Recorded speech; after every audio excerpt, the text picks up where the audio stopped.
Has there ever been a successful vaccine?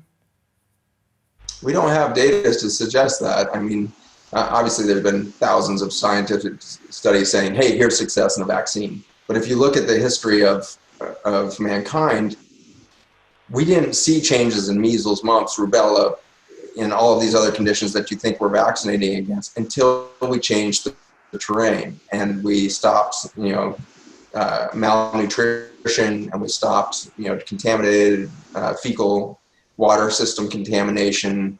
We cleaned up, different parts of the food system, and so until we changed the terrain around the human, we didn't see these conditions change. And yet we keep pretending like these vaccines did the whole thing. But it's irrational, because if that was true, then we would see eradication of those conditions all over the place. And we would see, that everybody who gets these measles, when we see a measles outbreak from Disneyland or whatever, 90% or 87 to 95% of those kids that are getting the condition were vaccinated. And so we have no data that there's actually any long-term protection from these vaccines to begin with. The evidence seems to suggest that if it suddenly crops up as an endemic area of high viral expression, anybody is vulnerable to that. And it would have to be, because the physiology of viral balance doesn't have to do with the antibody to that bug. The immunization that then triggers an antibody is only one small part of the functionality of an immune system. There is, in the end, in my viewpoint, no such thing as a human immune system. There is only ecologic balance. If we come into ecologic balance with the planet, then we are resilient and we show no signs of infection, bacterial, viral, or otherwise. The concept of immunity is old. It is broken. It is very incomplete. And we need to update our effort. And so I've often been challenged by the question of, are you anti-vax? And the answer is no. In fact, you can go to my change.org petition, and about 10,000 people have signed it in the last few months. But the change.org petition is for us to put together an international committee for childhood health and vaccination, with a scientific committee to rethink vaccines within the context of our understanding now that children need microbiome within them and they need diversity. So what is the future of vaccination? Maybe there is a future to vaccines that is very successful, but it's going to look much, much different than our current belief system about vaccines, because the microbiome is not against us. The virome is not against us. And so a healthy vaccination concept would probably be something more like creating something within us, a compound that we found in soil, for example. When we extract these compounds from the bacteria and fungi from soil, and we put it into a liquid supplement, it changes the terrain of the biology within the gut and skin and biologic system of the individual, and they grow a different garden. And so their diseases start to modify and change, not because the supplement is doing anything, but because it put back a communication network from the bacteria and fungi that then informs the human system as to which environment it's challenged with, and it will respond with its innate capacity for repair, healing, and regeneration. And so that liquid supplement line that we've been working with the last 8 years in both humans and animals, we have it in large-scale trials in Canada right now, for example, in poultry in cattle, getting ready for our poultry and swine studies, to show that if you change the terrain through communication, the animals become resilient and don't need the antibiotic exposure to begin with. And that's the kind of methodology that we need to start to adapt. A vaccine of the future is not going to be something that induces immune response. It's going to be something that integrates us back into our natural eco balance. And so we need to probably lose the word vaccine and start to understand immunity as a childhood immunity is its balance with a diverse ecosystem, which of course will change our public policy around public school food, hospital food, food within our prison systems, food on our reservations for our First Nation peoples.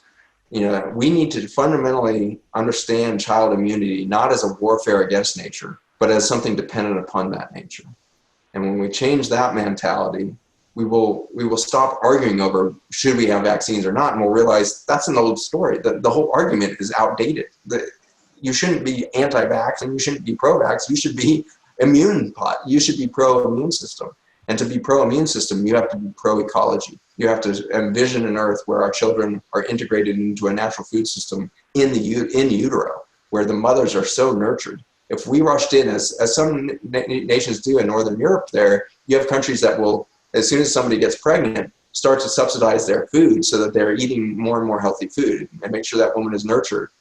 If we did that, we would save ourselves trillions of dollars on the back end of disease management by being proactive and getting that child before even birth integrated into a natural system and make sure that the mother's vaginal canal is an organic garden teeming with life and biodiversity, so that as it enters the birth canal and that child adopts the organic garden that it will move into the world with, it will have a very natural relationship to the viruses that it's about to be exposed to.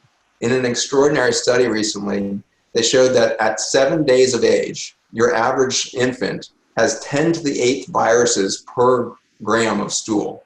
10 to the 8th viruses in their bowels, and they have no innate immune system yet. They can't make antibodies at 7 days old. They can't make antibodies at 7 weeks. It's not really until 6 months of age where we're really making antibodies. If our relationship to viruses depended on our production of antibodies and vaccine-induced antibodies, then we would be dead in the first week of life. We would have no ability to be in a homeostatic balance. But that child at 7 days is a healing machine. It is so revved up in its protein synthesis and its protein production. There are so many enzymes actively clipping up all genomic information that's separate from its own somatic genetics system that it's safe. It's completely in this umbrella of protection from the virome, because the virome should not start interacting with that child until it starts to reach an age of resilient balance with the ecosystem.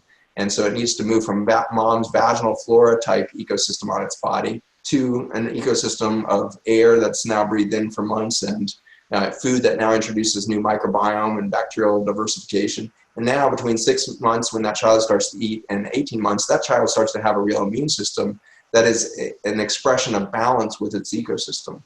And so with that knowledge, I would ask any of you listening to say, do we have the right argument about pro or anti-vax? And I would say no. I think, in fact, the position of anti-vax is just as limiting as a pro-vaccine belief system. And so I would ask all of us to rise above this argument. It is old. It is not scientifically based anymore. We need to move beyond it, and we don't have time to wait. It turns out that if we don't change the chronic disease epidemic pattern and the rate of infertility, we will go extinct in the next 60 to 80 years. We will reach a tipping point in the next 8 years where that becomes an inevitable future.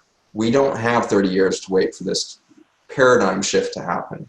And so I thank you, everybody at London Real. I know how much effort must be going into this to make the safe platform, to create freedom of speech here.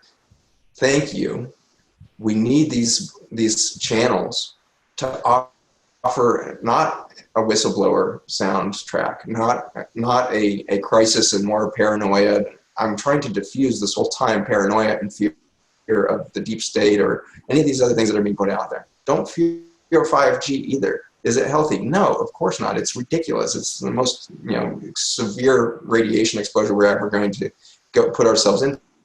Will there be disease that will emerge from that? Yes, there already is. Like cell phones are listed as a carcinogen by the WHO for decades now. So we know these cell phones are terrible for our health. And yet human behavior needs this level. And I hope that we see on the future a technology that is based within the fiber optic network of the mycelium of our soil systems that recover, rather than through radiation of the air. And so I'm very excited that we could see not just a realignment of medicine and this very limited belief system about anti-vax or pro-vax. We need to move to a state where technology as a whole starts to align itself with Mother Nature. And I guarantee you that the viruses and the fungi have the highest likelihood of showing you in your industry something amazing about your potential. If you will start doing biomimicry with your transportation or energy or whatever technology you're working with, and you start to look at how fungi and viruses change communication networks and how bacteria and fungi create this carbon material within the soils that we can extract and create communication networks. In our laboratory, every day I get to see communication reinstated in cell systems that are far more complex than cities. And so I guarantee you that for your city and municipality, nature has a template for communication. And if we imagine a world like that, where we start to realign, and then we give our children right now the freedom to start to think creatively, which means we need to reduce their stress level enough to allow their creative part of their brain to turn on. If we will now hold space for our children, I guarantee you this generation is ready to rethink everything. This generation of children is ready to radically change sociologic, ecologic, and technologic understructure, underpinnings, the whole thing. It will be reimagined. But to do that, we're going to have to stop brainwashing them with our fear and our paranoia. We are going extinct, but we have the option to come off of our hospice diagnosis here and realign ourselves with biologic vitality. We're going to do it through biodiversification of soils, biodiversification of society, and we're going to stop doing monoculture and monobelief systems.